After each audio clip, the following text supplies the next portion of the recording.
morning po sa bawat isa. Ayan, kahit konti po tayo ay may energy tayo. Good morning po muli sa bawat isa. Nare-request ko po na tumayo ang lahat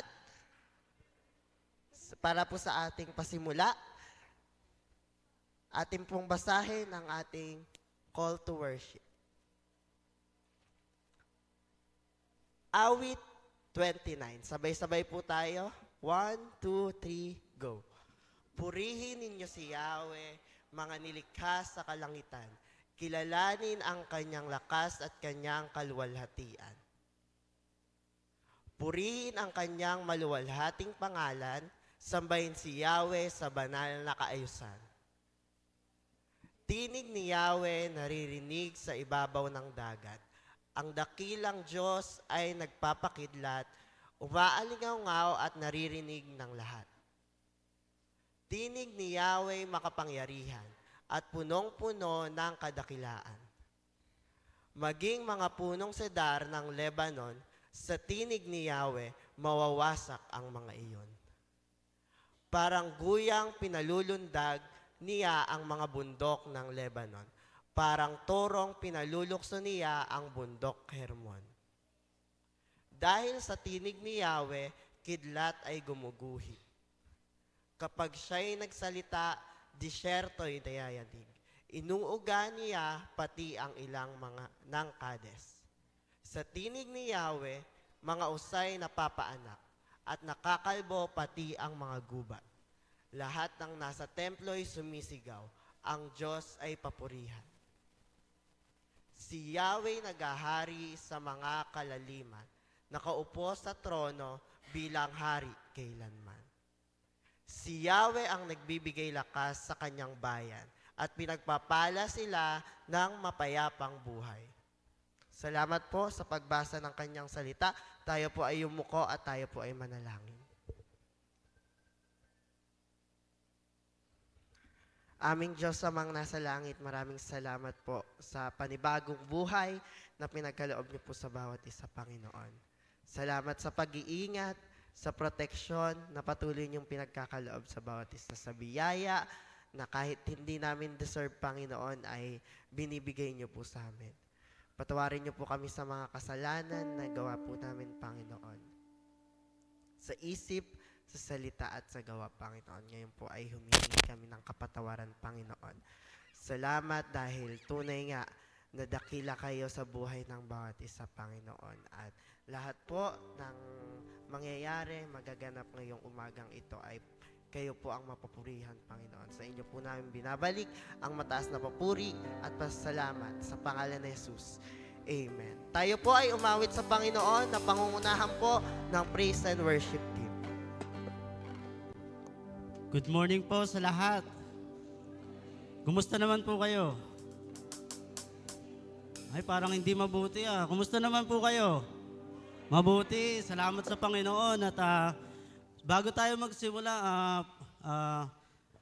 habang aawitin natin yung mga awitin natin ngayong umaga, halina't paalalahanan namin kayo tungkol sa biyaya ng Diyos sa ating buhay. Sa unang song na awitin ngayon tungkol ito sa biyaya ng Diyos sa buhay ni Apostol Paul. Kung alam po natin si Apostol Pablo po, meron siyang tinik sa kanyang laman. At sabi niya sa Diyos, Lord, pagalingin mo ko, pero sabi ng Diyos sa kanya, ang aking biyaya ay sapat sa iyo lagi. So halina't simulan ng ating pagpupuri at pagsamba sa Panginoon na alalahanin natin yung kasapatan ng kanyang biyaya sa ating mga buhay. Purihin natin ang Panginoon.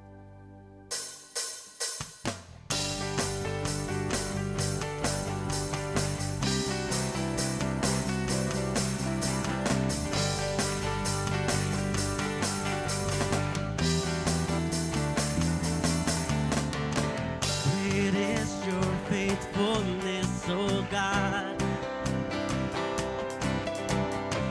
You wrestle with the sinner's heart. You lead us. You lead us by still waters and to mercy.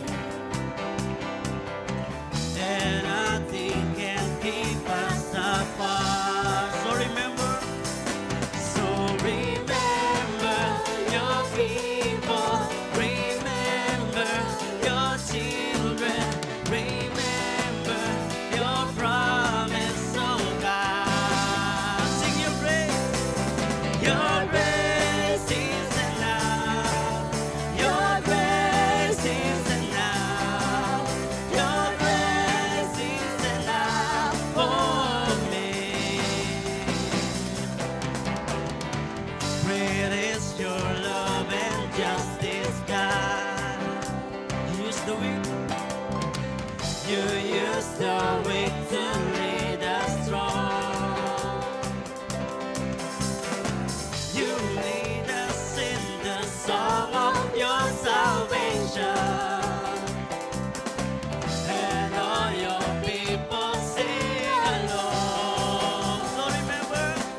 children remember your promise, oh God. So remember your people, remember your children, remember your promise, oh God. Sing your grace is enough. Your grace is enough. Your grace is enough for me. Your grace is enough. Help and reaching down to us.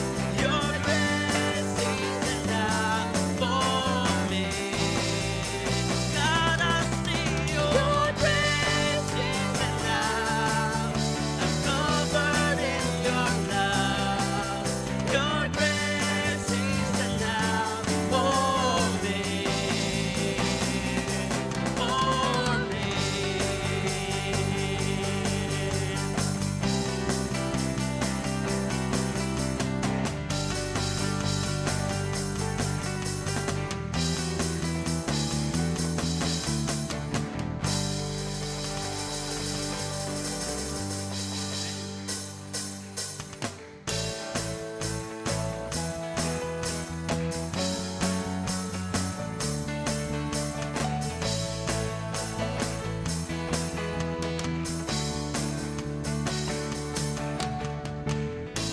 Blessed be your name in the land that is plentiful, where your streams of abundance flow. Blessed be your name. Come on, we sing, blessed be your name. Blessed be your name when they're found in the desert place. Though I walk through the wilderness, blessed be your name. Every blessing. 'Cause every blessing you poured out, I'll turn back to praise. When the darkness goes in, Lord, still I will sing. Blessed be the name of the Lord. Blessed be your name. Blessed be the name of the Lord. Blessed be your glorious name. Blessed be your name when the sun's shining down on me, when the world's all as it should be. Blessed be your name. Blessed be your name. Blessed be your name on the road marked with suffering, the thirst pain in the offering. Blessed be your name. 'Cause every blessing you put out, I'll turn back to praise. When the darkness goes in, Lord, still I will sing. Blessed be the name of the Lord. Blessed be your name. Oh, blessed be the name of the Lord. Blessed be your glorious name. Blessed be the name of the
Blessed be the name of the Lord. Sa patuloy nating pag-awit sa Panginoon, sa tuwing naririnig ko yung salitang faithful God, naaalala ko kung saan ako niligtas ng Diyos, kung saan niya ako inahon. Nung ako hindi pa naniniwala kay Lord, hanggang sa ngayon, kung nasaan ako ngayon, ito'y dahil sa katapatan ng Diyos sa ating buhay. Ano naman kayo sa atin lahat? Pakaisipin natin kung saan tayo inahon ng Diyos. Nung tayo hindi pa naniniwala sa Kanya, hanggang sa ngayon, na tayo nakakilala natin sa Kanya, tunay na tapat ang Diyos sa ating buhay. At sinabi nga sa salita ng Diyos na ang Diyos ay ang Diyos na hindi nagsisinungaling, tapat siya sa Kanyang mga pangako. So habang inaawit natin ang awiting ito, hayaan natin maging tunay ito sa ating mga puso. Yung katapatan, yung habag ng Diyos, yung biyaya ng Diyos sa ating mga buhay, ayun ay sapat para tayo magpatuloy sa Kanya at umawit sa Kanya na nagmumula sa ating mga puso. Awitin po natin.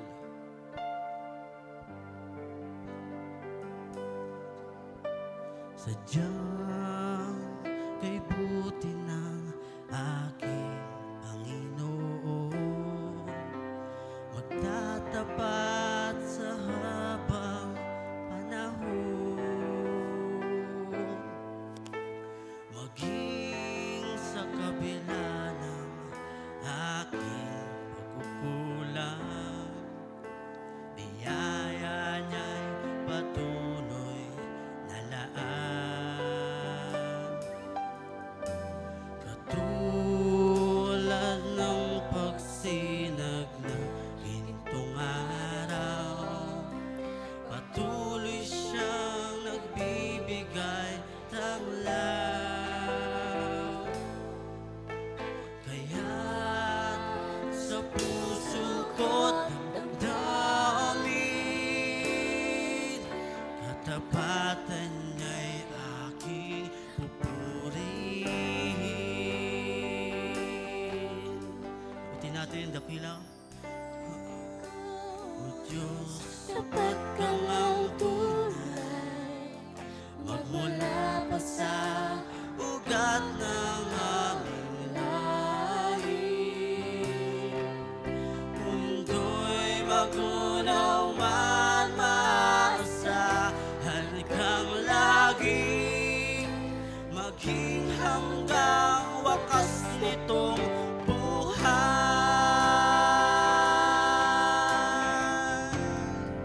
Kaya o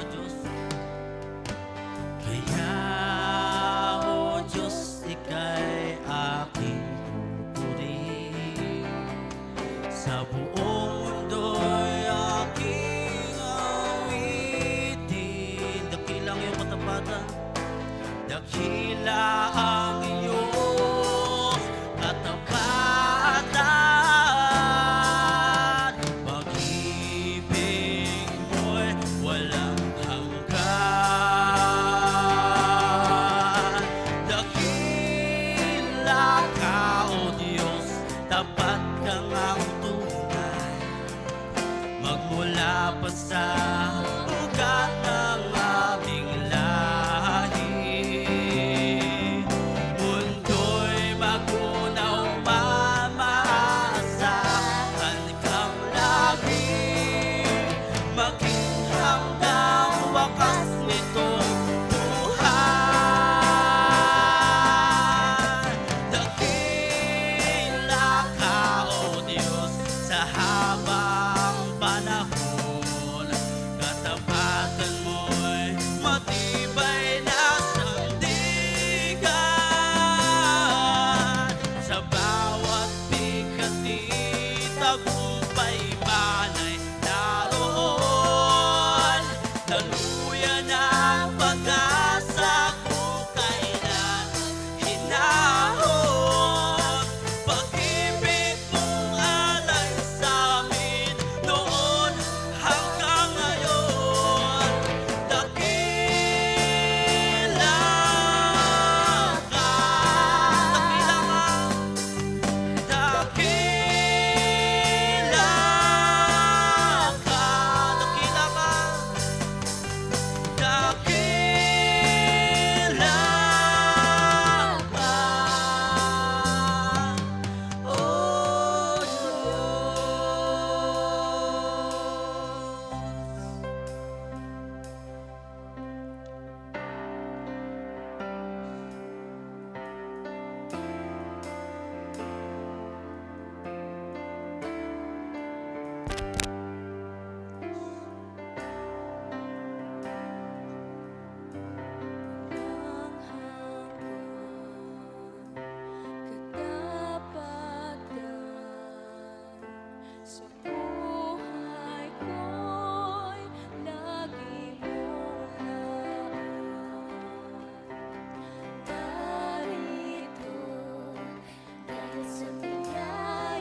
aking tinig, itatanghal sa buhay ko'y tanging ikaw, O Diyos. Higit pa sa kalangitan, ang iyong kaluwalhatian, kadakilaan mo'y di mapapantayan. Walang hanggang katapatan, sa buhay ko'y lagi mong lakad. Narito dahil sa biyaya mo, habang buhay magpupuri sa iyo. Pupurihin ka sa awit, itataas ang aking tinig, itatanghal sa buhay ko'y tanging ikaw, O Diyos. Higit pa sa kalangitan, ang iyong kaluwalhatian, kadakilaan mo'y di mapapantayan. Pupurihin ka sa awit, itataas ang aking tinig, itatanghal sa buhay ko'y tanging ikaw, O Diyos. Higit pa sa kalangitan, ang iyong kaluwalhatian, kadakilaan mo'y di mapapantayan. Sa'yo ang kapurihan, kaluwalhatian ngayon at magpakailanman. Jesus, sa'yo ang karangalan, kapangyarihan ngayon at magpakailanman. Jesus, sa'yo ang kapurihan,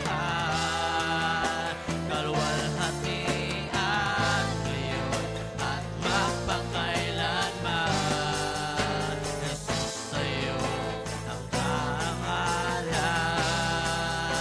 kapangyarihan ngayon at magpakailanman. Pupurihin ka sa awit, itataas ang aking tinig, itatanghal sa buhay ko'y tanging ikaw, O Diyos. Higit pa sa kalangitan, ang iyong kaluwalhatian, kadakilaan mo'y di mapapantayan. Minsan pa pupurihin ka sa awit, itataas ang aking tinig, itatanghal sa buhay ko'y tanging ikaw, O Diyos.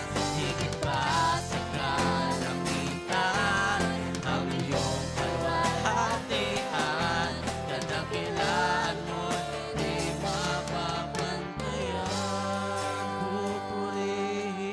Pupurihin ka sa awit, itataas ang aking tinig, itatanghal sa buhay ko'y tanging ikaw, O Diyos. Higit pa sa kalangitan, ang iyong kaluwalhatian, kadakilaan mo'y di mapapantayan. Jesus. Diyos Lord, salamat sa kadakilaan mo sa aming mga buhay, Panginoon. Salamat dahil mabuti ka sa amin, Panginoon. Salamat na tapat ka sa amin, Panginoon. Sa araw-araw, Panginoon, at ikaw yung Diyos na hindi nagbabago. Ikaw yung Diyos ng kahapon, ngayon, at sa hinaharap, Panginoon. At dahil doon, maaari ka naming pagkatiwalaan. Maaari ka na ibigay namin ang aming buhay sa iyo, Panginoon. Ang ang aming pag-asa sa iyo, Panginoon. Dahil ikaw ay tapat at hindi ka nagbabago at hindi ka nagkukulang sa aming mga buhay, Panginoon. Salamat po sa oras na ito sa pangalan ni Jesus. Amen.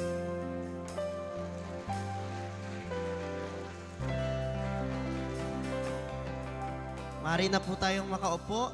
Thank you po, Praise and Worship Team. Amen. Ayan.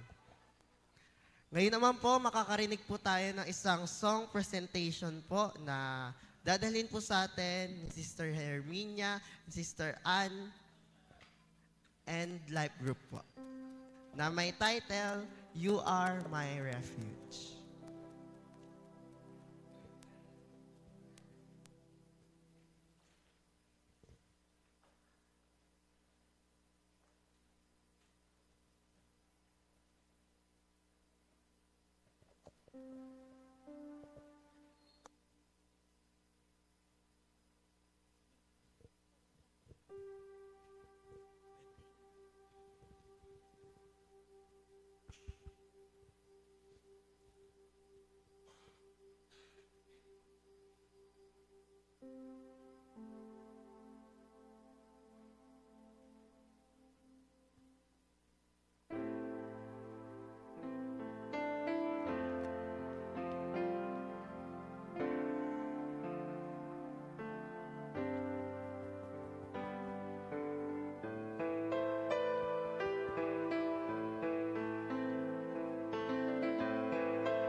You are my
thank you po sa dalawang life group at encouragement din po ito sa bawat isa na kung gusto po nating mag-special number sa mga susunod na Sunday, pwede po tayong magpalista kay Ate Jade. At hindi lang po sa pagkanta, kung may talent po kayo sa pagbuga ng apoy, pwede ba yun, Ate Jade? Ayan, pwede po yun. Dito po sa harap, kung kaya po natin bumuga ng apoy, o kung ano po ang ating ibubuga, pwede po tayong magpalista kay Ate Jade. So, hindi lang po sa pagkanta, kung may iba po tayong talent, pwede po tayong mag-special number. So, ngayon naman po, tayo po ay dumako sa pastoral prayer na tinatawagan ko po si Sir Ronel Abilitado. Brother Aga, nagbibiro ka lang. Huwag naman magbuga ng apoy. Nais ko pong i-request ang bawat isa na tumayo para po sa ating pastoral prayer.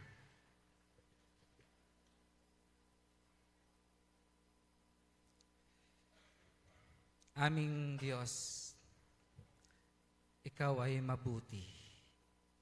Hindi nagbabago ang inyo pong katapatan sa aming buhay. Nagpapasalamat kami sapagkat meron po kaming kalayaan. Kalayaan makapanambahan ng katulad ng ganito. Kalayaan na maibukas namin sa iyo, O Panginoon, ang laman ng aming puso. Kalayaan na maipahayag namin na kayo ay tunay na Diyos, dakila sa aming buhay. At tinitingnan po namin ito, Ama, na isang pribilehiyo, isang opportunity, sapagkat minsan nangyari sa aming buhay na kami ay inyong tinawag.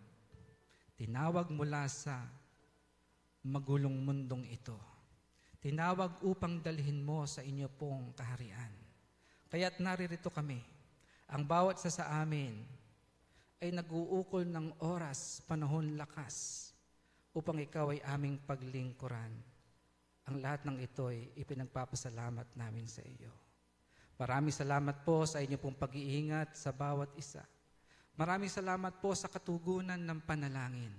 Maraming salamat po, Panginoon, sa kagalakan na mayroon kami sa aming mga puso. Nasa kabila ng problema, balakid na sa aming nararanasan, kayo ay Diyos na tapat at kami ay pinaririto mo upang masamba ka namin. At sa lahat ng ito, tinitingnan namin, O Panginoon, na kayo ay Diyos na banal.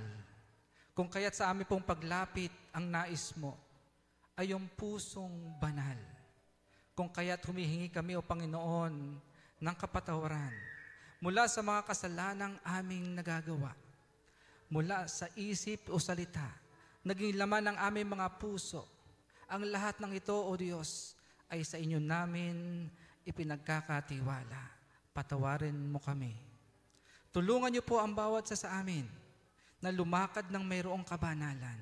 At kung mayroon pa rito, O Panginoon, na ang puso ay balot ng kasalanan, na ang kaluluwa ay wala pa sa inyo, aki pong hinihingi na mangusap kayo sa kanila sa pamamagitan ng iyong mga salita at sa pamamagitan ng panalangin na ito, kanilang ma-encounter at maranasan ang inyong pong pagliligtas sa kanila.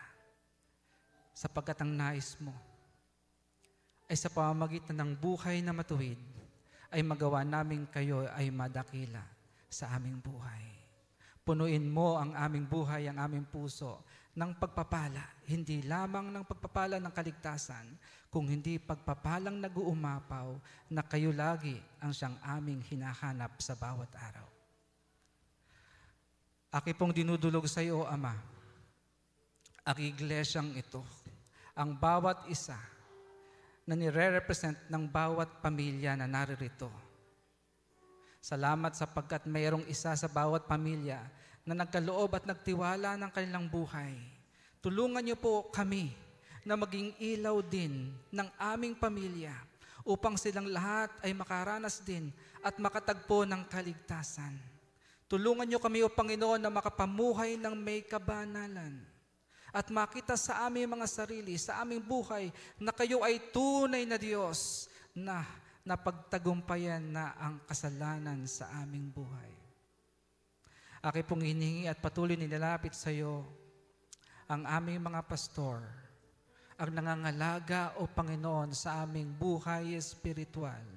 Sila, O Panginoon, na dinala mo rito upang gampanan ng inyo pong pagkatawag sa kanila. Aking pong hinihingi, O Panginoon, ang iyong kamay na patuloy na humawak sa kanila, sa kanilang puso at kaisipan, na sa bawat araw, hindi lamang sa sarili nilang pakikipagtunggali sa kaaway, kung hindi, O Panginoon, para sa bawat isa sa amin dito na kanila din pong idinudulog sa inyo sa panalangin. Pagpalain niyo po ang kanilang buhay, ang kanilang buong pamilya, nang sa ganon, O Panginoon, walang maging dahilan. At kung meron man, ang inyong kamay ay patuloy na humahawak at gumagawa sa kanilang buhay. Ang bawat leader ng iglesyang ito na tumatayo, na nagre-represent ng bawat ministry ng aming church. Nariyan po ang aming mga elders. Nandyan po ang aming mga deacons and deaconesses. Nandyan po, Panginoon, ang aming mga auxiliary heads. Ang president ng bawat grupo ng kalalakihan, kabataan at kababaihan. Ang bawat ministry, O Panginoon, na nire-represent ng bawat head. Kami, na gumaganap ng inyong tungkulin, ay hindi, Panginoon, malaya sa kilos at gawa ng kaaway. Kaya't ang panalangin ko, Ama, enable us na maranasan namin, Panginoon, ang inyong kapangyarihan at hindi yung lakas na nagmumula lamang sa amin. Hindi yung talino na dinidikta ng aming kaalaman, kung hindi yung kakayahan na dulot ng kapangyarihan ng banal na Espiritu Santo ay kumilos sa bawat isa. Maraming salamat po, Ama. Patuloy ko pong nilalapit sa inyo, O Lord, ang bawat isa na mayroong kabigatan, may problemang pinagdaraanan. Ang bawat isa sa amin na naririto, tulungan niyo kami, Panginoon, na makita ka namin ng malinaw. Nang sa ganon, O Lord, wala kaming dapat natingnan pa kung hindi ikaw lamang, O Diyos, O Panginoong Yesus, na kayang gawin ang anumang pong bagay na inyo pong naisin sa aming pong buhay. Ang mga kabataan na naririto, na nag-aaral, marahil, O Panginoon, nandito sila upang mag-enjoy lamang sa comfort ng iglesyang ito. Ngunit ang iyong mga salita ay tunay na makapangyarihan na sa kanilang maririnig. Ito'y tutubo sa kanilang mga puso. Dadalhin nila maging sa kanilang pag-aaral, sa kanilang pamumuhay, hanggang sa kanilang paglaki, ay makita namin, Panginoon, na sila'y gagamitin mo o rin, Panginoon, upang maging tagapagpahayag din ng iyong mga salita. Maraming salamat po sa mga kabataang ito. Nilalapit din namin, Panginoon, ang bawat isang mayroong sakit o karamdaman, hindi lamang sa pisikal na karamdaman na ito, maging karamdamang emosyonal. Nakakaranas, O Panginoon, ng spiritual dryness. Minsan, O Panginoon, nahihirapan na ipaglaban ang buhay. Hindi kayo malayo, O Panginoon, upang sila ay abutin. Dalangin ko ang iyong patuloy na pagpapalakas sa kanila, physically, emotionally, higit sa lahat, O Panginoon, ay spiritually. Nilalapit ko, O Panginoon, ang aming community, ang aming gobyerno, mula sa pinakamataas na leader ng aming bansa hanggang sa pinaka-local government. Nakikita niyo po, Panginoon, ang kalagayan ng aming bansa. Nasaan kami sa panahon na katulad ng ganito? Tulungan mo kami, O Panginoon, na ipanalangin din sila. Maging kabahagi kami, O Panginoon, ng problema o ng solusyon ng problema ng aming bansa. Tulungan mo kami, O Panginoon, na idulog sila sa inyo pong paanan, upang sa ganun, hindi lamang sila, O Lord, makapamahala ng maayos at ng mabuti, kung hindi kayo ay maitaas din sa kanilang buhay. Hipuin niyo po ang kanilang mga puso, napakinggan nila, O Panginoon, ang iyong mga salita. Gumamit ka ng mga misyonero na sa kanila ay umabot, upang nang sa ganun ay makarinig din sila ng iyong mga salita. O kay ganda ng bansa naming ito, ng aming community, kayo ang itinataas, kayo ang pinararangalan. Sa lahat ng ito, Panginoon, ang aking pong panalangin, i-bless niyo po ang aming bansa. I-bless niyo po, Panginoon, ang church na ito. I-bless niyo, Lord, ang bawat isa sa amin. Kayo po nawa, O Lord, ang aming naitaas, napapurihan sa umagang ito. Tanggapin po ang aming papuri, ang aming pasasalamat. Sa pangalan ng aming Panginoong Jesus. Amen and amen. Manatili po tayong nakatayo para po sa pagbasa ng kanyang salita na matatagpuan sa Panaghoy 3 verse 22 to 27. Sabay-sabay po nating basahin. Pag-ibig mo, O Yahweh, ay hindi nagmamaliw. Kahabagan mo'y walang kapantay. Ito ay laging sariwa bawat umaga. Katapatan mo'y napakadakila. Si Yahweh ay akin, sa Kanya ako magtitiwala. Si Yahweh ay mabuti sa mga nananalig at umaasa sa Kanya. Kaya't pinakamainam ang buong tiyagang umasa sa ating kaligtasang si Yahweh ang may dala. At mabuti sa isang tao na siya'y matutong magtiyaga mula sa kanyang kabataan. Maari na po, salamat po sa pagbasa ng kanyang salita, maari na po tayong magsiupo. At tinatawagan ko po si Pastor Ayan para po sa ating message for today. Maraming salamat, Brother Aga. Isang magandang umaga po sa ating lahat. Good morning po. Good morning, Baliwag Alliance Church. Magandang umaga rin sa ating mga bisita sa umagang ito. Kami po ay natutuwa na kayo ay kasama namin sa araw na ito. Nais din po nating batiin ng isang magandang umaga ang ating mga kapatid na patuloy nating kasama sa online linggo-linggo. Natapos na po tayo sa atin pong tema sa buwan ng Oktubre at tayo po ay magsisimula sa panibago nating tema ngayong Nobyembre. Alam niyo po mga kapatid, tuwing Nobyembre, meron po tayong 3 event na sineselebrate.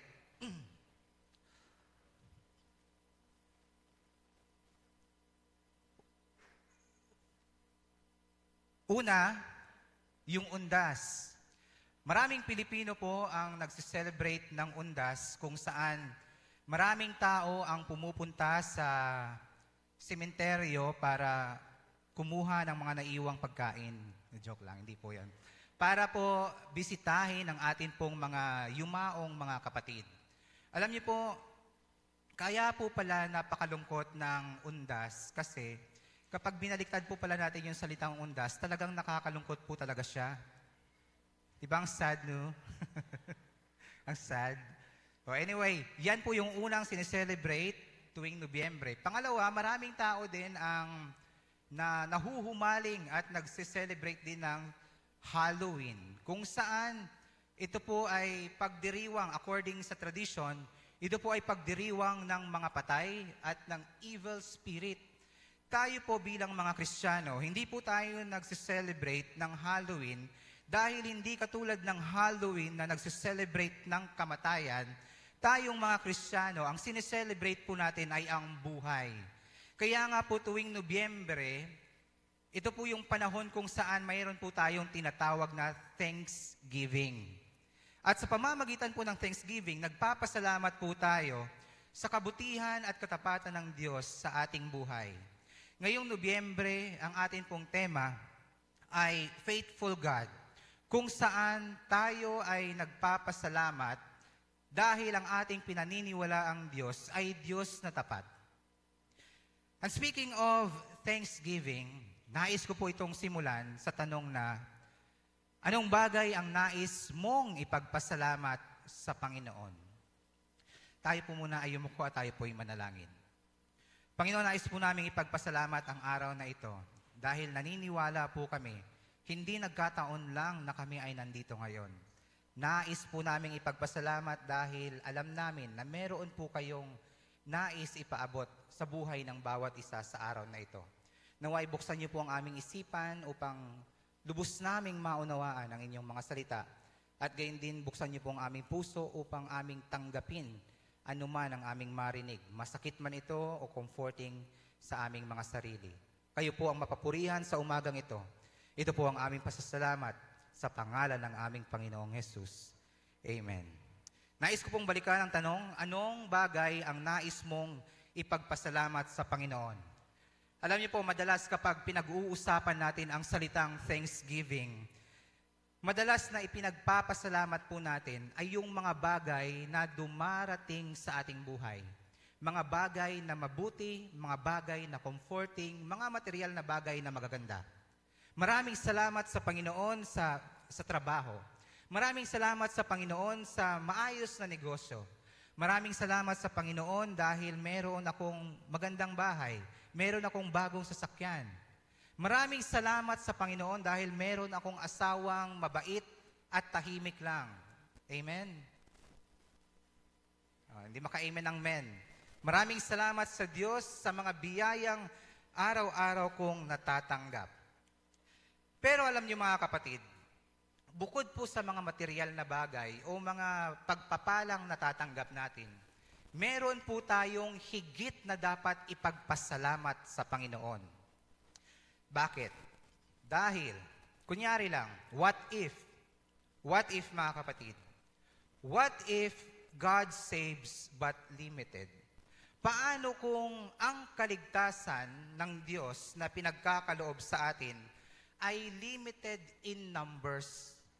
What if kailangan sa una or pangalawang approach lang, dapat tumanggap na tayo dahil kung hindi tayo tatanggap, baliwala na ang lahat sa atin? What if God saves but limited? Paano pag sinabi ni Lord, 1 million lang ang papasok sa langit? Anong mangyayari sa atin?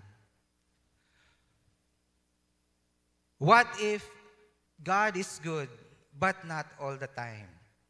Yung tipong meron po ba kayong kakilalang mabait lang ako sa mabait, masama ako sa masama?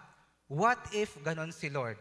Mabuti lang siya sa mga mabuti at masama rin siya doon sa mga gumagawa ng masama. Paano kung ayaw ni Lord ng mga matampuhin? Ayaw ni Lord ng mga matitigas ang ulo? Anong mangyayari sa atin? What if God is patient but only for those who are good and obedient?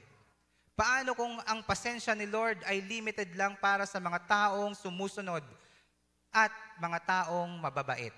Anong mangyayari sa atin? What if God's grace is merited? Paano kung, sige, sabihin na natin, dahil ito naman ang gusto ng karamihan, paano kung bago tayo pagpalain ni Lord, kailangan muna natin gumawa ng 10 mabuti sa isang araw? Paano kung ire-require nga ni Lord na bago tayo makapasok sa langit, kailangan makagawa tayo ng 20 na mabuti sa isang araw, walang kasalanan? Anong mangyayari sa atin? What if God is judge pero hindi siya just? Na pagdating sa judgment, unfair si Lord. Anong mangyayari sa atin? Yung tipong alam natin sa ating sarili, wala tayong kasalanan pero tayo ang hinusgahan. What if God is judge pero hindi siya just? Yung tipong tayo na nga yung nagpakumbaba pero tayo pa rin ang pinarusahan. Paano yung tipong binibless natin yung ibang tao pero dahil hindi just si Lord, tayo pa rin ang napunta sa impyerno? And lastly, what if God has favorites and it's not you? Paano kung si Lord meron ngang favoritism na nangyayari? Yung tipong wala kang trabaho dahil hindi ka favorite ni Lord. Yung tipong mahirap ka dahil hindi ka favorite ni Lord. Paano kung walang nagkakagusto sa'yo dahil ginawa ka ni Lord na pangit? At lahat ng magugustuhan mo ayaw sa'yo dahil hindi ka favorite ni Lord. Yung tipong nananalangin ka araw-araw, nananampalataya ka kay Lord, pero dahil hindi ka favorite ni Lord, sa impyerno ka pa rin napunta. What if ganito si Lord? Kaya mga kapatid, Pagdating sa pasasalamat, of course, nagpapasalamat po tayo doon sa mga natatanggap natin. Pero higit sa lahat na dapat nating ipagpasalamat sa Panginoon, that His love is everlasting. That He is good all the time. That He is slow to anger. And He is patient. He is rich in mercy. At katulad nga ng binasa ni Aga, His love renews every morning. Ang kanyang habag ay laging sariwa bawat umaga. Alam niyo po mga kapatid, yung istorya sa Old Testament ay series lang po ng pagsuway dahil sa katigasan ng ulo ng mga Israelita at pagliligtas sa kanila ng Panginoon. Mula sa panahon pa ni Eva at ni Adan na pagsuway, panahon pa ni Noah na sobrang sukdulan na ang kasalanan ng tao, pagdating sa time ni Abraham at mga propeta, ganun at ganun lang ang nangyayari. Paulit-ulit, kasalanan at pagliligtas. Alam niyo po yung libro ng Jeremiah. If you are familiar with the book of Jeremiah, ang libro ni Jeremiah ay isinulat para bigyang babala ang mga Israelita na kung magpapatuloy sila sa katigasan ng kanilang ulo, ganito ang mangyayari sa kanila. At ang sulat naman po ng Lamentation, yung binasa ni Aga kanina, ito po yung pagkasaksi ni Jeremiah na nangyayari na nga ang isinulat niya sa sulat niya sa Jeremiah. Kaya ang Lamentations chapter 1, kung mapapansin po natin, ang Lamentations chapter 1 ay ang comparison ng buhay ng pagsunod doon sa buhay ng pagsuway. Malaki po ang pinagkaiba ng buhay ng pagsunod doon sa buhay ng pagsuway. Alam niyo po, hindi na po natin kailangan pang tumingin ng example mula sa Biblia. Dahil sa buhay pa lang natin ngayon, kitang-kita natin ang pinagkaiba ng buhay ng pagsunod doon sa buhay ng pagsuway. Na mas masagana, satisfying at kalugod-lugod sa Diyos ang buhay na may pagsunod. Amen? Amen. Kaya in chapter 1, ibinahagi sa atin ni Jeremiah kung gaano kaganda ang buhay nila noon sa buhay nila ngayon nung sila'y sumuway sa Diyos. Ang sabi po dyan in Lamentations chapter 1 verse 1, Jerusalem, once so full of people, is now deserted. She who was once great among the nations, now sit alone like a widow. Once the queen of all the earth, she is now a slave. Kung dati sila ay tinitingala, ngayon sila ay inaapak-apakan. Kung dati sila ay sikat, ngayon sikat pa rin sila, pero sa kahihiyan. Kung dati sila ay sagana sa lahat ng bagay, lalong-lalo na sa pagkain, ngayon, worst, wala silang makain. In chapter 2, alam niyo po ang pinakamasakit na nangyari sa mga Israelita na pinrophesy ni Jeremiah, na sa sobrang hirap ng kanilang buhay na daranasin, dadating sila sa point kung saan they have eaten their own children and their friends. Isipin po natin yan mga kapatid.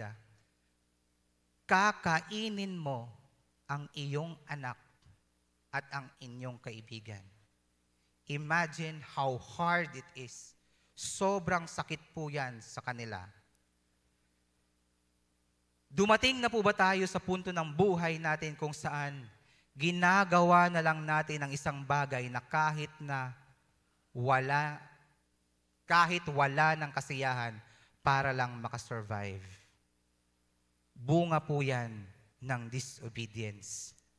Ibig sabihin mga kapatid, yung disobedience natin sa Panginoon will lead us to experience the things na hindi dapat, and worst, mapipilitan tayong gawin ang mga bagay na hindi naman natin gusto. Dahil sa pagsuway. Did God allow it to happen? Yes. Inallow ni Lord na mangyari ang mga bagay na ito to remind us that the life of obedience is always better than a life of ignorance. Kaya alam niyo mga kapatid, minsan, hindi rin natin pwedeng sabihin na yung nangyayari sa buhay natin ngayon ay pagsubok lang. Dahil maraming hindi maganda na nangyayari sa buhay natin ngayon, bunga ng katigasan ng ating ulo. Kaya, kapag nagkaroon tayo ng sakit sa baga, or naluto yung ating atay, kakainom, huwag nating sabihin, ito ay pagsubok lang mula sa Diyos. Dahil alam natin, bago pa natin ginawa ang mga bagay na ito na ang ating kahahantungan. Kung tayo'y nananamlay ngayon sa ating spiritual na buhay, huwag nating sisisihin ang ibang tao. Hindi ito kasalanan ng ibang tao, bakit hindi tayo lumalago? Ang problema ay nasa atin. Dahil sa mga panahong tayo'y nire-reach out, ayaw natin. Ang dami nating, tawag dito, alibay. Kung hindi naging maganda ang ating marriage life or yung ating relasyon, huwag nating sabihin, pagsubok lang ito mula sa Panginoon. Dahil aminin na po natin, meron po tayong desisyon na hindi naging maganda sa nakaraan. Alam niyo po, hindi naman sa pagmamayabang, pero marami din po ang nagkakagusto sa akin. Joke lang. Joke lang. Sabihin ko na po sa inyo, marami akong kakilala na non-Christian na mas mabait pa kaysa sa mga Christian. At alam ko kayo meron din. Pero ang tanong, sila ba ang dapat kong samahan? Sila ba ang dapat kong piliin? Kung maaalala po man natin, mga kapatid, sabi ko nga, kahit marami tayong kaibigan na mabait kaysa sa mga Christian, sila po ba dapat ang dapat samahan? Tandaan po natin, hindi ito tungkol sa standard natin. Hindi ito tungkol sa standard ng mundo, kundi ang standard ng Panginoon.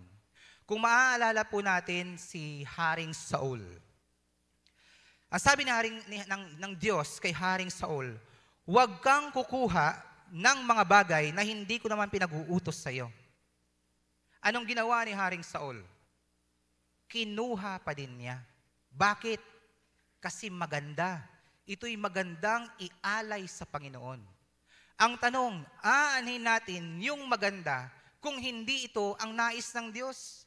Sa mga tuwid, mga kapatid, aanhin natin yung mabait, magalang, o kung ano pang magagandang katangian ng isang tao, kung hindi ito ang nais ng Diyos para sa atin. Kaya sa mga maraming relationship din ngayon, naging failure, kasi paano natin hihilingin yung blessing na nagmula kay Lord, kung sa simula pa lang, hindi na ito approve ni Lord. Kaya nga po kung may mga bagay na mahirap sa ating buhay ngayon, tanggapin natin, mga kapatid. Nagkasala tayo, nagkamali tayo, at ito ay bunga ng katigasan ng ating mga ulo. Alam niyo po, mga kapatid, maraming pangyayari sa ating buhay ngayon na masakit at mahirap. Bunga din naman ng ating pagsuway. At sa mga ganitong kaganapan sa ating buhay ngayon, na kung saan inaani natin ang bunga ng ating pagkakamali, minsan maiisip natin, makakabangon pa kaya ako? Makakabalik pa kaya ako sa Panginoon? Mga kapatid, isang bagay na dapat nating ipagpasalamat sa Panginoon.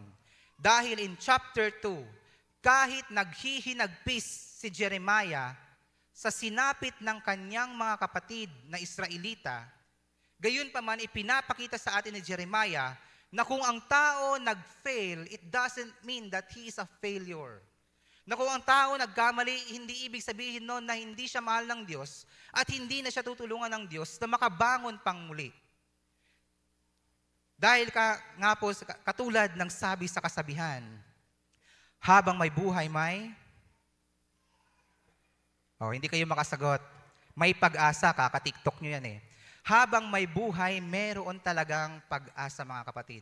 Pag-asa na nagmula sa Panginoon. Pag-asa hindi galing sa ating kapatid. Pag-asa hindi galing kay pastor, kundi pag-asa na nagmula sa ating Panginoon. Kaya in chapter 3, napakaganda ng encouragement ni Jeremiah para sa ating lahat. Sabay-sabay po nating basahin. Kung nakikita po ninyo sa screen, 1, 2, 3, begin. The faithful love of the Lord never ends. His mercies never cease. Great is His faithfulness. His mercies begin afresh each morning. I say to myself, the Lord is my inheritance. Therefore, I will hope in Him. The Lord is good to those who depend on Him, to those who search for Him. So it is good to wait quietly for salvation from the Lord.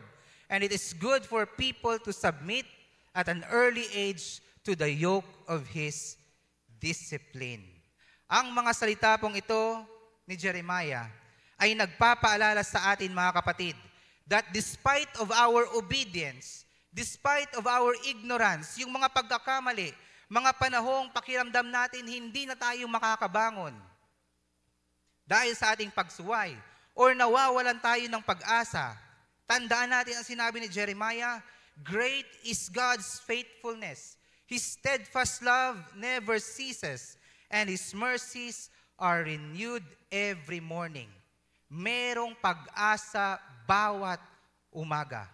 Kaya isang bagay na dapat ipagpasalamat natin sa Panginoon, na ang Diyos na ating pinaniniwalaan ay Diyos ng sukdulang biyaya. God of ultimate grace. The faithful love of the Lord never ends. His mercies never cease. Great is His faithfulness. His mercies begin afresh every morning. Na kahit matigas ang ating mga ulo, mga kapatid, tandaan po natin that God renews His mercy constantly. Ibig sabihin po niyan, sa lahat ng panahon.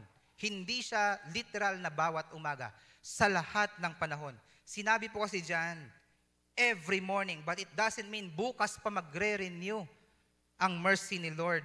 Ibig sabihin po niyan, na kahit ilang beses tayong magkamali, ilang beses man po tayong magkasala at madapa, sa mga panahong tayo'y handa nang bumalik sa ating Panginoon, tayo'y tatanggapin ng ating Panginoon. Hanggat tayo'y may pagkakataong gumising bawat umaga, ang Diyos ay laging naghihintay para sa atin. Na sa kabila ng katigasan ng ating mga ulo, the Lord still give us another day to live. Isipin po natin yan, mga kapatid. Kaya nga sabi natin kanina, what if unfair si Lord? Na sa paggawa natin ng kasalanan, bukas hindi na tayo magising. Hindi man lang natin natanggap si Lord sa ating buhay. It means that if God is renewing daily, His mercy is renewing daily, ibig sabihin, binibigyan tayo ng Panginoon ng pag-asa bawat umaga. Alam po ba natin kung ilang beses nagkasala ang mga Israelita? Hindi natin yan mabibilang sa sobrang dami.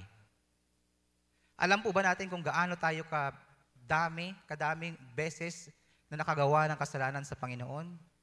For sure, hindi rin natin yan kayang bilangin sa sobrang dami. Isipin po natin, what if limited ang grace ni Lord? What if limited ang grace ni Lord? Surely His mercy will not renew after first sin. Wala na, judgment na agad. But because He loves us, na kahit siya'y nasasaktan, sa tuwing tayo gumagawa ng kasalanan, sa tuwing inuuna natin yung ibang bagay kaysa sa Kanya, sa kabila ng pagpapala ni Lord sa atin, sinusuway pa rin natin siya, binabaliwala natin siya. The Lord is faithful and just to forgive us our sins if we confess our sins. Because God renews His mercy constantly. That despite of ignoring His counsel, yung kanyang paggabay at pagpatnubay, He is renewing His mercy every morning para tayo ay gabayan. Yung tipong ginabayan tayo ni Lord sa buong linggong ito. Pero wala ni isa doon sa sinabi ni Lord, sinunod natin. But still, God is merciful. Ginagabayan pa rin niya tayo. Hindi si Lord sumuko na kahit hindi natin tinugon yung kanyang patnubay, si Lord nandyan pa rin para tayo ipatnubayan. Because God's mercy is renewing every morning. That despite of denying Jesus through the work of the Holy Spirit, alam niyo po, maraming tao, tinatanggihan si Kristo. Pero gayon pa man, nakakagising pa rin tayo bawat umaga hanggang sa dumating na tanggapin na ng tao si Kristo sa kanyang buhay bilang Panginoon at tagapagligtas. That despite of choosing what we want instead of what God wants, nariyan pa rin si Lord para tayo'y tulungan sa lahat ng bagay hanggang dumating yung panahon na piliin na natin ang nais ng Diyos sa ating buhay. Mga kapatid, don't take it for granted. Kung nire-renew ni Lord ang kanyang mercy every morning, wag natin itong sayangin. It means that God loves us and He is waiting for us. Hinihintay tayo ni Lord na tayo bumalik at tumugon doon sa kanyang pag-ibig para sa ating lahat. Remember, God renews His mercy constantly. Ito yung bagay na dapat nating ipagpasalamat sa Panginoon. Amen? Verse 24. I say to myself, the Lord is my inheritance. Ibang version, my portion. Therefore, I will hope in Him. The Lord is good to those who depend on Him, to those who search for Him. So it is good to wait quietly for the salvation from the Lord. Alam niyo mga kapatid, sa panahon na tayo bagsak, panahong tayo ay nasasaktan, panahong tayo ay broken at nahihirapan, bunga ng pagkakamali, ang unang lalabas sa ating isipan, tulad nga ng tanong kanina, makakabangon pa kaya ulit tayo? In the context of experience of Israelites sa panahong ito, kung saan nawala sa kanilang lahat, isipin niyo po yan sinakop sila. Wala na ang lahat, sila'y ikinulong, sila'y inalipin, wala na ang kanilang mga bahay, wasak na ang kanilang mga templo, ang templo winasak na, ang kanilang pader wasak na. Kung tayo mag-iisip, ang tanong, paano kaya sila makakabangon sa ganitong sitwasyon? Gayon din po sa atin. Paano tayo makakabangon sa ganitong sitwasyon? Then naisip ni Jeremiah na sa mga panahong sila'y tumatalikod sa Diyos, sa panahong sila'y nagkakasala sa Diyos at sila'y naaalipin, sila'y nasasaktan. Naalala ni Jeremiah, si Lord pa din ang tumutulong sa kanila kapag sila'y tumatawag sa Kanya. That in times na mawala man daw ang lahat sa kanila, relasyon, wealth, lahat ng bagay mawala. Ang sabi ni Jeremiah declares that God is their sufficiency. Katulad nga ni sabi ni Jeff, kasapatan. Si Lord ay sapat para sa aming lahat. Wala nang iba, kay Lord pa din kami. Ibig sabihin mga kapatid, isang bagay na dapat nating ipagpasalamat sa Panginoon, that God restores what is lost and gives hope to those who hope. Si Lord ay nagbibigay ng pag-asa sa lahat. Remember Job. Kung maaalala po natin ang buhay ni Job, he lost everything. Pag sinabi nating everything, lahat nawala sa kanya. Ang kanyang tauhan, ang kanyang mga alaga, ang kanyang mga anak, maging ang kanyang asawa. Ang sabi, isumpa mo na ang iyong Diyos at mamatay ka na. But despite of all of this, Job trusted God. Kaya anong ginawa ni Lord? God bless Job twice as before. Kaya gano'n na lang ang confidence ni Jeremiah na kahit ganito ang nangyayari sa buhay nila, ang sabi niya, the Lord is my portion, I will hope in Him. The Lord is good to those who depend on Him, to those who search for Him. Maghihintay kami sa Panginoon. Niremind po tayo ni Jeremiah in verse 24 to 26 na kung pipiliin po nating magtiwala sa Diyos sa kabila ng mga nangyayari sa buhay natin ngayon, God will not only restore our wealth, God will not only restore your job, God will not only restore their shelter and their broken city. God will not only restore what is lost, but God will certainly save us and will restore our broken hearts. God will restore our joy, our happiness, our confidence, at ang mga bagay na dapat ay para sa atin, ibabalik ng Diyos sa atin at ipagkakaloob ng Diyos sa atin kung tayo'y magtitiwala lamang sa Kanya. Kaya mga kapatid, ano man ang nararanasan natin ngayon, patuloy tayong magtiwala sa Panginoon. Ililigtas tayo ng Diyos sa lahat ng sitwasyon. Verse 27. And it is good for people to submit at an early age to the yoke of His discipline. May kilala po ba tayong matigas ang ulo? Huwag niyong titignan. May kilala po ba tayong matigas ang ulo? Actually, mga kapatid, majority naman talaga sa atin, matigas ang ulo. At ang dahilan bakit tayo nagkakamali at napapahamak ay dahil din naman sa katigasan talaga ng ating mga ulo. Kaya nga sabi ni Jeremiah, kung tayo'y nakakaranas ngayon ng consequence or pagdidisiplina mula sa Panginoon, tanggapin natin. Bakit? Ang tanong. Bakit kailangan natin tanggapin ang pagdidisiplina ng Panginoon? Why God disciplines? Tama ba? Discipline. Una, it prevents us from continuing what we started wrong. Iniiwas tayo nito na ulitin ang mga pagkakamaling ginawa natin sa nakaraan. Alam nyo, kahit tumanggap tayo sa Panginoon ngayon, magkakasala pa rin naman tayo bukas or makalawa.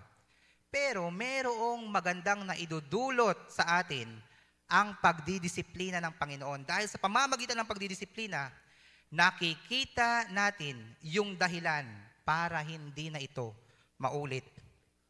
Sino po dito ang nakaranas na sumakit ang ngipin? Remember sa mga nakaranas? Sa sobrang sakit, isa lang ang sinasabi ng mga nakaranas nito. Ipapabunot ko to at hindi na ito mauulit talaga. Sa sobrang sakit. Alam niyo po, through discipline, God is preventing us na gawin ang maling ginawa natin sa nakaraan. Kaya alam niyo mga kapatid, may mga tao na nagpapatuloy sa pagkakamali dahil hindi pa talaga sila nadidisiplina ng Panginoon. Huwag nating hintayin na dumating ang panahong ito, mga kapatid. Halimbawa, meron dito sa church. Meron sa church, dati siyang pusher. Siya'y nakulong at halos maging mitsa na ito ng kanyang buhay. Alam niyo po, binigyan siya ng Diyos ng pagkakataon, hindi niya na binalikan pa. Dahil alam niya sa kanyang sarili na kapag ito'y binalikan niya, mas worst ang mangyayari sa kanya. Alam niyo mga kapatid, maraming bagay sa ating buhay ngayon that going back should not be an option. Hindi na dapat natin gawing option ang pagbalik pa. But tayo babalik sa isang bagay na nagdulot ng sakit sa atin. But tayo babalik sa isang bagay na halos ikapahamak natin. But tayo babalik sa isang bagay na sumira ng buhay natin. Ba't tayo babalik sa isang bagay na umubos at nagsayang ng oras natin? Remember, God has already saved us sa mga pagkakamaling ito. Yes, indeed, we have a choice. Meron talaga tayong option na huwag sumunod. Pero tandaan natin, isa lang ang sigurado. Lahat ng taong nananampalataya at nagtitiwala sa Diyos, kailanman ay hindi mapapahamak. Amen? Amen. Pangalawa, it rectifies our character. Bakit tayo dinidisiplina ni Lord? Dahil itinutuwid nito ang ating maling buhay. Sa pamamagitan ng pagdidisiplina ni Lord, gumagawa siya ng kaparaanan upang maiayos at maituwid ang landas ng tao. Dahil isipin po natin mga kapatid, kung hindi tayo didisiplinahin ni Lord, iisipin nating lahat na tama ang ating ginagawa. At kapag inisip nating tama ang ating ginagawa, magtutuloy-tuloy tayo dito nang hindi natin namamalayan, nasisira na pala ang ating buhay. Yes, lahat tayo nagkakamali. Subalit ang mga pagkakamaling ito, hindi ang siyang magdidetermine kung sino tayo. Hindi yung mga kasalanang ginawa natin ang magdidetermine kung sino tayo. Na hindi porket nag-fail tayo, failure na agad tayo. Di porket nagkamali tayo, habang buhay na rin tayong magkakamali. Hindi. Merong laging pag-asa sa pamamagitan ng pagdidisiplina ng Panginoon. Kaya ito din yung dahilan bakit tayo dinidisiplina ni Lord. Dahil kagaya ng isang ligaw na tupa, kahit anong mangyari, we are still God's sheep. Hindi tayo kambing. At gaya ng isang tupa na kahit tayo'y maligaw at magkamali, mahalaga pa rin tayo sa mata ng Diyos. Kaya nais niya tayong ituwid upang maging kalugod-lugod tayo sa Kanyang harapan. Lastly, it proves of God's love. Bakit tayo dinidisiplina ng Diyos? Dahil mahal tayo ng Diyos. Alam niyo po, meron po kasi tayong maling kaisipan pagdating sa pagmamahal. Marami sa atin, iniisip po natin, na kapag tayo ay masaya, kapag tayo ay kinikilig, kapag tayo ay nabibigyan ng ating gusto, yun ang pagmamahal.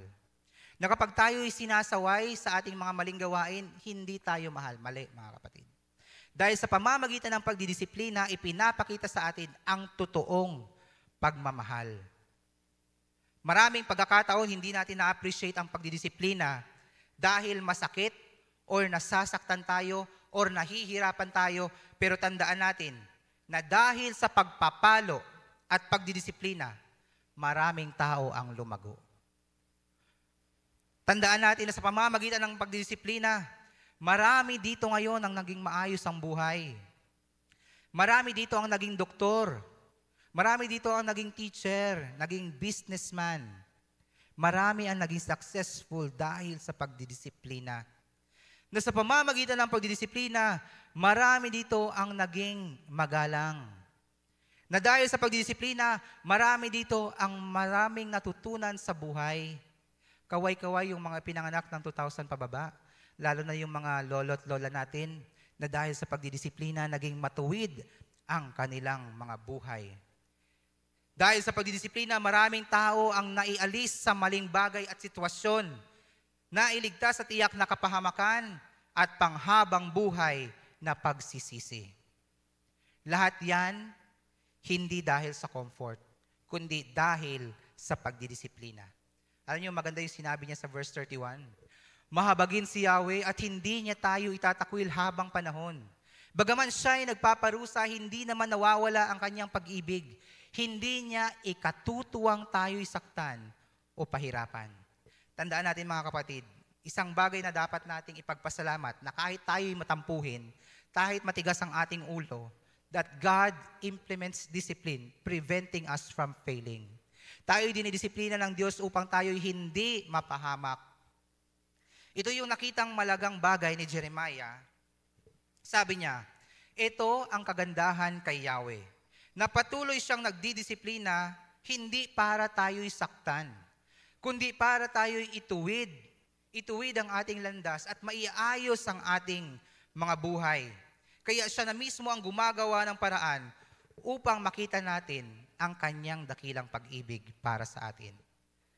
Mga kapatid, walang expiration date ang habag ni Lord. Hanggat tayo'y gumigising bawat umaga, meron tayong pag-asa. Tandaan natin, some mornings we get up on the wrong side of the bed. But even there, we find God's mercies awaiting for us. Merong mga umagang magigising tayo ng malungkot. Merong mga umagang magigising tayo parang ang bigat sa ating pakiramdam. Parang wala tayong pag-asa at gusto na nating sumuko.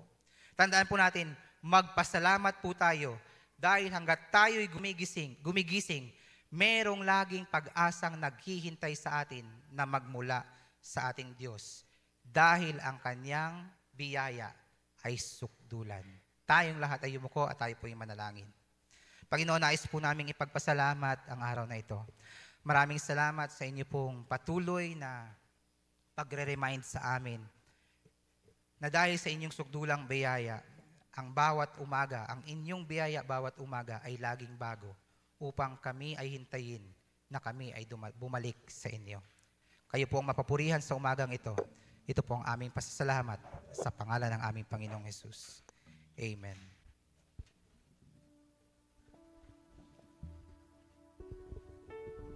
Tayo pong lahat ay tumayo para sa ating pag-awit ng response song.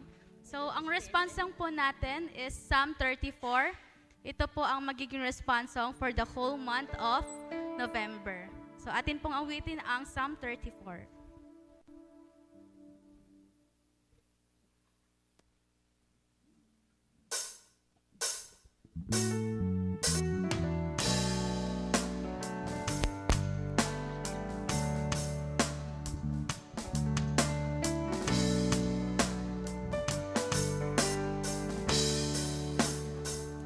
I sought the Lord, and He answered me, and delivered me from every fear.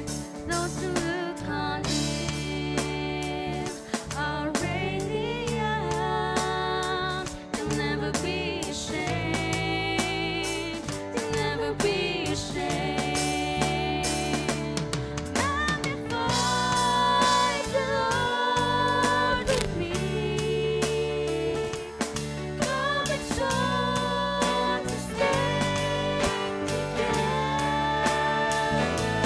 Glorify the Lord with me.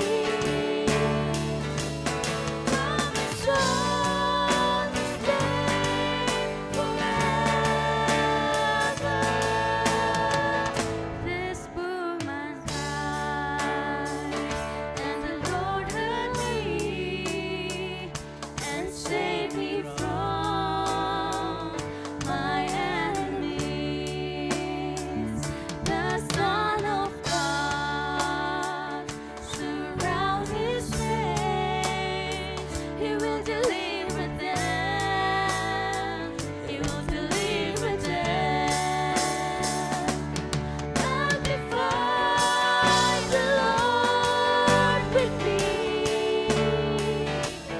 Come exalt His name together. Glorify the Lord with me. Come exalt His name forever. Oh, taste and see that the Lord is good. Oh, blessed is he who hides in Him.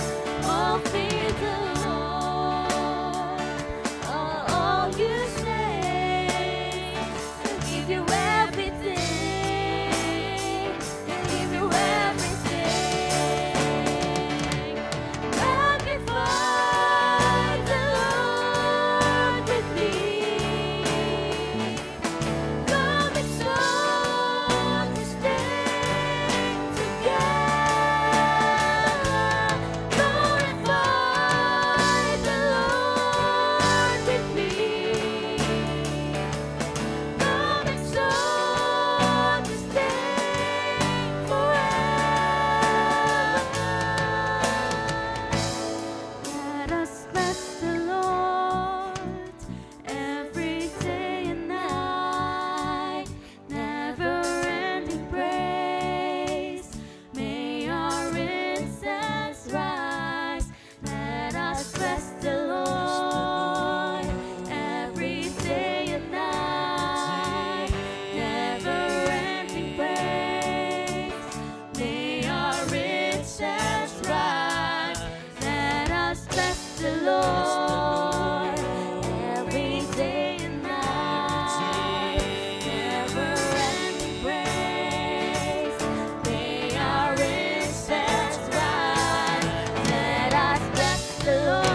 Tayo po ay dadako sa atin pong communion. Ang atin pong communion ay atin pong ginagawa tuwing unang linggo ng buwan. Atin pong tinatawagan dito sa harapan ang atin pong elder, Brother Ronel Abilitado, Brother Jesse Angeles, ang atin pong mga deacons, Brother Charlie, Brother Wilson, Brother Malik, and Brother Jolly. Ito po ay ating ginagawa tuwing unang linggo ng buwan kung saan atin pong inaalala ang pag-ibig ng Diyos sa atin sa pamamagitan ng ating Panginoong Hesukristo. Sa atin pong harapan ang atin pong mga elemento at ito po ay sumisimbolo sa dugo at katawan ng ating Panginoong Hesukristo at ito po ay hindi nagiging tunay na katawan at dugo. Gayunpaman kahit ito ay sumisimbolo lamang, hindi po natin ito pwedeng baliwalain sa pamamagitan ng paggawa ng kasalanan. Kaya maya-maya tayo po ay mananalangin at hihingi ng kapatawaran sa lahat po ng ating mga ginawa. Sino-sino po ang mga pwedeng makisalo sa atin pong communion? Una, kapag atin pong tinanggap sa ating puso ang ating Panginoong Hesukristo bilang ating Panginoon at tagapagligtas, maaari po tayong makisalo. Pangalawa, meron po tayong standard sa ating church at tayo po ay naniniwala na ang 13 years old pataas ay meron ng kakayanang magdesisyon sa kanyang sarili. Kaya 13 years old pataas at tumanggap sa ating Panginoong Hesukristo. At ang pangatlo, kapag tayo po ay tama sa harapan ng Diyos, tandaan po natin na sa lahat po ng ating ginagawa, ang laging tinitingnan ng Diyos ay ang ating mga puso. Tayo pong lahat ay yumuko at tayo po ay pangungunahan ni Brother Wilson para sa panalangin ng pagsisisi.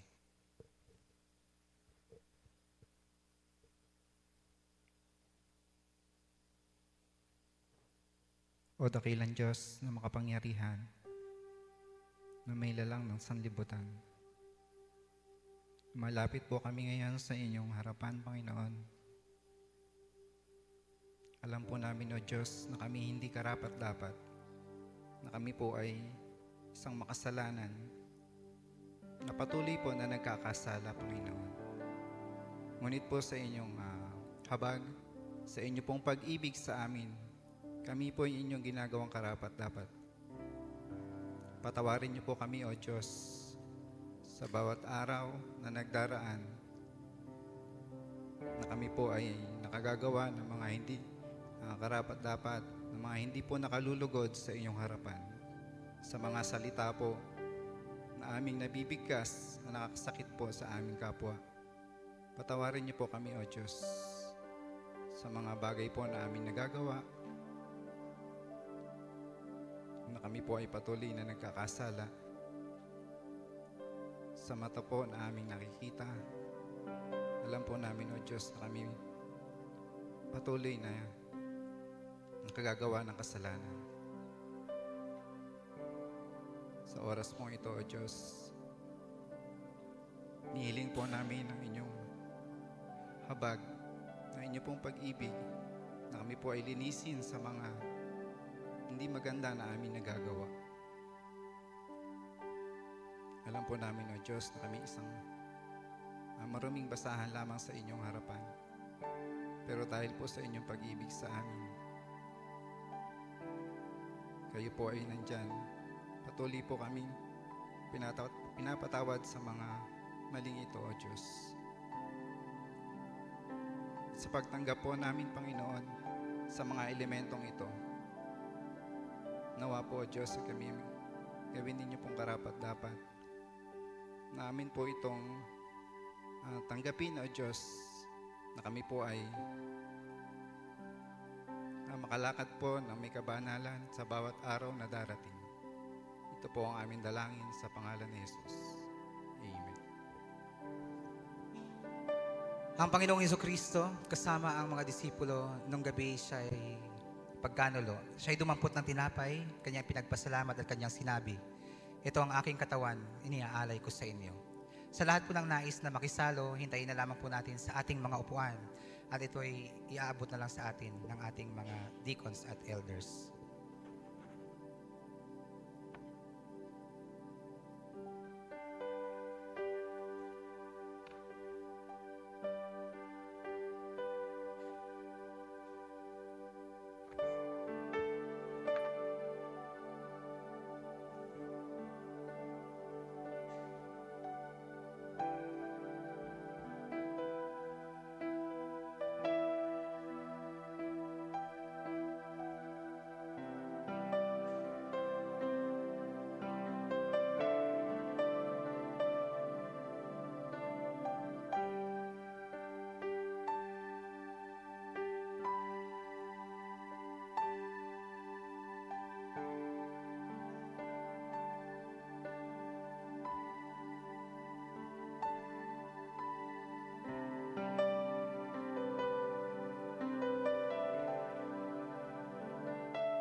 Inaanyayahan ko po ang bawat isa na tumayo.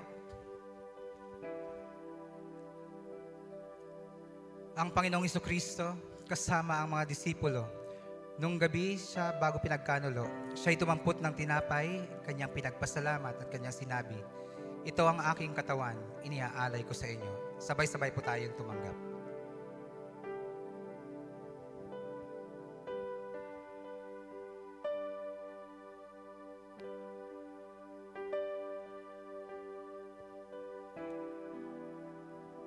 Sa gayon ding paraan, siya'y dumampot ng saro. Kanyang pinagpasalamat at kanyang sinabi, "Ito ang aking dugo, iniaalay ko sa inyo." Sabay-sabay po tayong tumanggap.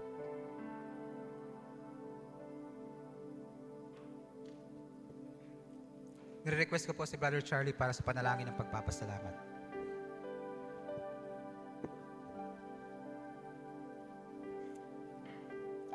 Sige po, magpasalamat po tayo sa Panginoon. Panginoon, maraming salamat sa katapatan mo. Salamat, Panginoon, sa pagtuturo mo. Ang patuloy, Panginoon, kami nakakatayo upang maglingkod sa inyo. Maraming salamat, Panginoon, sa dugo at katawan mo na nagpatawad sa aming mga kasalanan. Maraming salamat, Panginoon. Ito po ang aming dalangin sa pangalan ni Jesus. Amen. Maaari na po tayong makaupo.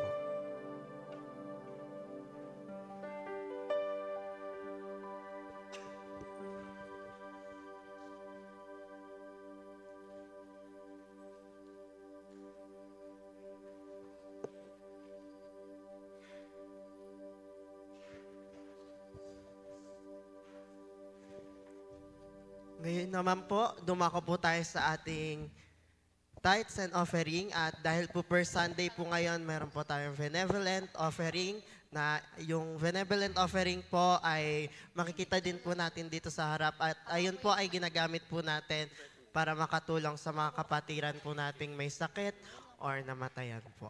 So, sabi po sa 2 Corinto chapter 9 verse 6 to 7. Ito ang ibig kong sabihin. Ang nagtatanim ng kakaunti ay aani ng kakaunti. At ang nagtatanim ng marami ay aani ng marami. Ang bawat isa ay dapat magbigay ayon sa kanyang pasya. Maluwag sa loob at hindi napipilitan lamang. Sapagkat iniibig ng Diyos ang nagbibigay ng may kagalakan. So pwede na po tayong maglagay dito po sa ating box habang tumutugtog po ang ating praise and worship team.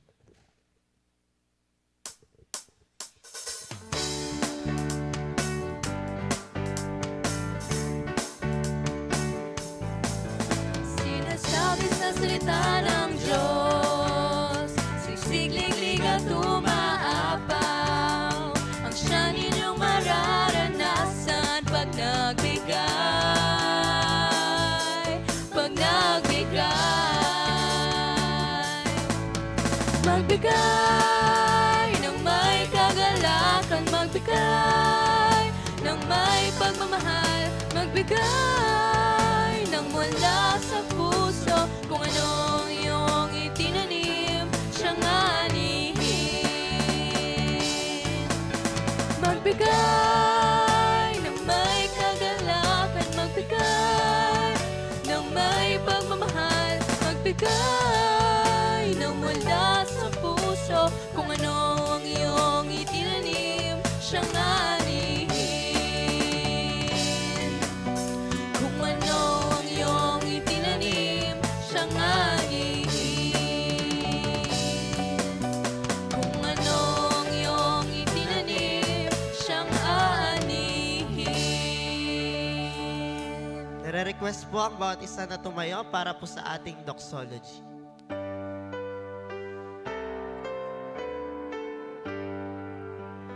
Praise God from whom all blessings flow.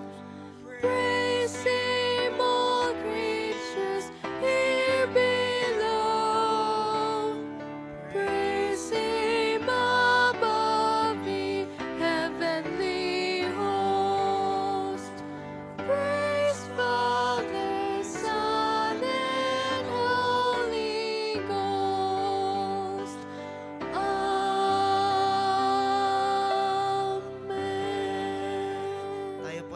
manalangin.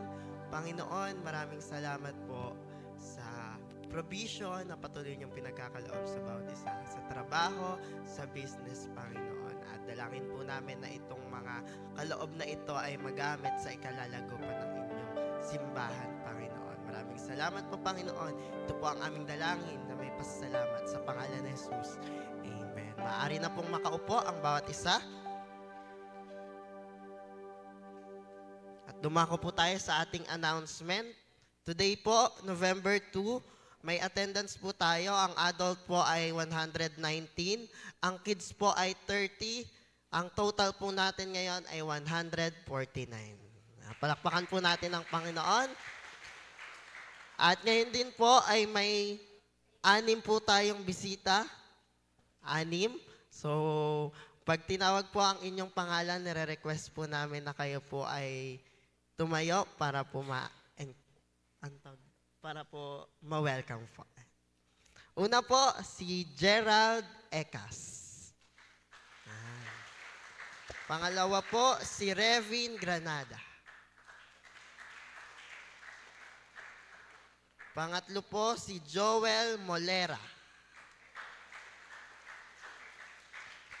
Si Daniel Claire San Juan. Si Erwel Lopez. At si Lee Romel Jimenez. Welcome po. Sana po hindi po ito ang huli nating pagkikita at makita pa po namin kayo sa mga susunod. At sa ibang announcement po, makikita po natin ito sa ating TV screen.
Thank you po. At para din po sa kaalaman ng bawat isa, ang kabataan po ay nagkaroon ng overnight fellowship last Thursday to Friday po. At may hinanda lang pong konting video para po updated po ang bawat isa. Thank you po.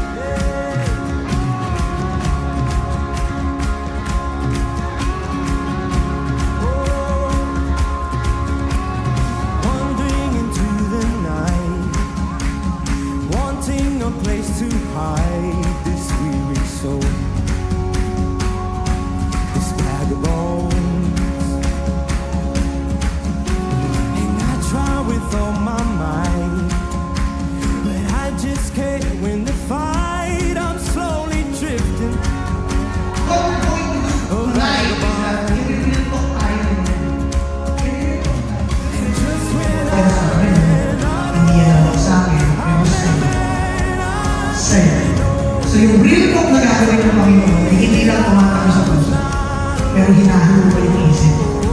Yung guys pa yung mga pagkakasal.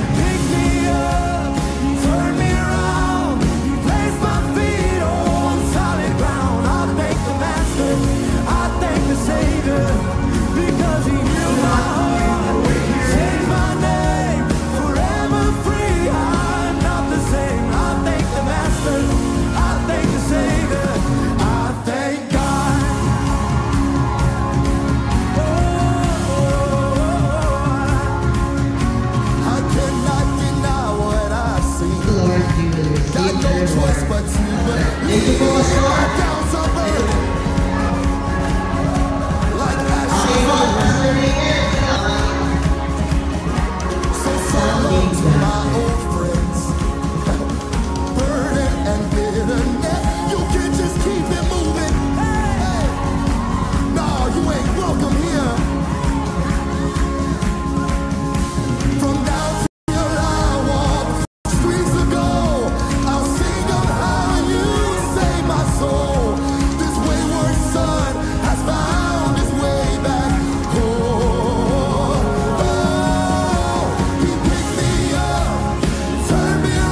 ako sa natapos na gawain ng mga kabataan. Bagamat may iyakan, pero feeling ko mas madami ang tawanan. Yan. Praise God po. At kung may karagdagan pa pong announcement, meron pa po. Yan po.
Unahin mo pa yun kaysa sa ibang bagay. Alam ni Lord, pumayag na si Lord. Hello, good morning po, Baliwag Alliance Church. Kung mapapansin nyo po dun sa slide kanina, meron po doon nakasulat na My Thank You Lord list. So for this year's celebration po, we highly encourage na ang bawat isa ay pagmuni-munihan or ipag-meditate po natin yung mga kabutihan at katapatan ng Panginoon sa ating mga buhay. Yung mga bagay na matagal na nating pinanalangin at sinagot ng Panginoon, at even yung mga bagay na matagal na nating pinapanalangin pero hindi pa sinasagot. Pero ngayong buwan ng Thanksgiving ay gusto na nating ipagpasalamat sa Panginoon. So sa mga susunod na linggo po ay magpapamigay po kami ng small paper na sana po ang bawat isa ay isulat po natin doon yung ating mga thank you Lord list. And call na po natin kung gusto nating isulat yung name natin or kung ayaw naman po nating isulat. And sa araw po ng Thanksgiving ay bubunot po kami ng mga ilang papers at babasahin po to sa harap para ma-inspire po ang congregation sa mga blessings, sa mga katugunan ng Panginoon sa ating mga panalangin. At afterwards po ay sabay-sabay po natin itong ipapanalangin dito sa harap. So this Thanksgiving po ay sama-sama po nating punuin ang ating mga puso at ang ating simbahan ng ating mga pasasalamat sa ating Panginoon. So thank you po. Kala ko kakanta ka. Once again, good morning po sa ating lahat. Gaya po ng sinabi ni Sister Glay, yun po ay sa mga part or activity na gagawin natin sa Thanksgiving. So, this November, once again, November 30, ay hindi lamang po ito ay Bonifacio Day. November 30 rin po, ay ito ay ating i-celebrate ang ating Thanksgiving Sunday. So, i-mark nyo na po sa inyong mga calendar ang November 30. Ito po ay pagpapasalamat sa ating Panginoon sa kanyang kabutihan, katapatan, at kadakilaan sa ating buhay at sa ating iglesia. Kaya ang team po natin this year ay A Grateful Heart. So, wag po natin kakalimutan this November 30, 9 a.m. ang ating Thanksgiving celebration. Ang ating pong speaker, walang iba kundi po si Reverend Lemuel Mogniling. Siya po ay Executive Assistant to the President ng ating denomination, Kamakop. So once again, November 30, ang ating pong Thanksgiving, wag po kayong mawawala. Amen? Maraming pong salamat. Thank you po, Ate Glyza and Kuya Malik. At ngayon naman po, tinatawagan ko po si Pastor Ayan para po sa ating closing prayer and benediction. Maraming salamat, Brother Aga. Hindi po nagpakilala yung mga tumayo kanina. Si Sister Glyza po ang ating chairman ngayon sa ating Thanksgiving. Kaya siya po ang namumuna sa atin para sa atin pong Thanksgiving 2025. Nais po namin ipabati din po sa bawat isa yung patungkol po sa ating bone scanning. Sa lahat po ng hindi pa po nakakapaglista, patuloy po tayong nagpapalista. Ang listahan po ay nandoon sa likod sa mga ushers. Pwede po tayong magdagdag doon ng ating mga kakilala. Huwag po kayong mahihiya na marami kayo. Actually, kailangan po namin ng marami. Kaya sa mga nais na magpalista para sa bone scanning at kung nais nyo rin pong ilista yung inyong mga kakilala, ilista nyo na lang po sila. At gayon din po ngayong linggo, this coming Sunday, November 9, ang atin pong graduation ng ating wider batch 2. Noong nakaraan po, gumraduate ang Mary class, ngayon naman gagraduate ang Martha class. Kaya ini-invite din po namin ang bawat isa na kung free po kayo, alas 2 ng hapon sa November 9, wider graduation. Tayong lahat po ay tumayo para sa atin pong pangwakas na panalangin. Panginoon, nais po naming ipagpasalamat ang araw na ito. Maraming salamat sa inyo pong patuloy na pagre-remind sa amin sa mga dapat naming gawin sa aming buhay. Maraming salamat sa patuloy na pagpapala sa amin. Maraming salamat sa lahat po ng blessing na aming natatanggap. Maraming salamat din kung paano po ninyo patuloy na kino-comfort ang bawat isa. Na sa pamamagitan po ng inyong pangako, sa pamamagitan ng inyong habag at pag-ibig sa amin, kayo ay nagbibigay sa amin ng pag-asa tuwing umaga at bawat oras sa aming buhay. Patuloy naming hinihiling, Panginoon, na anuman ang aming daranasin sa buhay na ito, naway patuloy po kaming magtiwala sa inyo. Alam po namin mayroong mga pagsubok na sobrang bigat at sa pamamagitan ng mabibigat na problemang ito yung dahilan na mas kailangan pa naming magtiwala at kumapit sa inyo dahil alam namin kayo lamang ang makakatulong sa aming lahat. Patuloy niyo pong pagpalain ang aming mga bisita. Kami nagpapasalamat sa inyo, Panginoon, dahil patuloy niyo po kaming binibiyayaan ng mga bisita tuwing linggo. Ang aming dalangin para sa kanila, naway makilala din po nila kayo ng lubusan katulad ng pagkakakilala namin sa inyo. Naway patuloy niyo rin po silang pakaingatan at naway patuloy niyo rin pagpalain ang kanilang trabaho at ang kanilang pamilya. Sa amin po sa Baliwag Alliance Church, alam po namin na nitong nagdaang mga araw at linggo, meron po kaming mga nagagawang bagay na hindi po nakakalugod sa inyo. Kaya kami humihingi ng kapatawaran sa lahat ng ito, Panginoon, at naway patuloy niyo po kaming gabayan sa lahat po ng aming mga gagawin. Patuloy niyo pong pagpalain ang aming mga trabaho at ang aming mga negosyo, ang aming pag-aaral. Naway yung buhay naming ito, saan man kami dalhin, naway maging pagpapala sa lahat ng tao at makita nila kung paano binabago ng Panginoong Jesucristo ang buhay ng taong lumalapit at nagtitiwala sa Kanya. Ang pag-ibig na nagmumula sa Diyos Ama, ang biyaya na nagmumula sa ating Panginoong Jesucristo, at ang pakikipisan ng banal na Espiritu, sumaatin ngayon at magpakailanman. Amen.